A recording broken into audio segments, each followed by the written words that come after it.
Hello, Shalom, and welcome to How to Pronounce and Say in Hebrew. And welcome to my new series, Word of the Day, Milat Hayom. Word is Milah, day is Yom. And together, Word of the Day, Milat Hayom.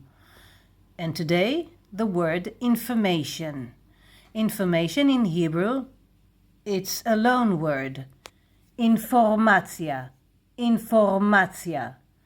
This is how we pronounce it. Informacja. Informacja. And there is also a new word in Hebrew. Miדע.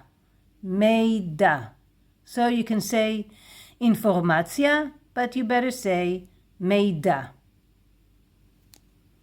If you want to know more about Hebrew alphabet and Niqqud and other stuff, I will put links to those lessons in the description box below, and you can watch my other videos.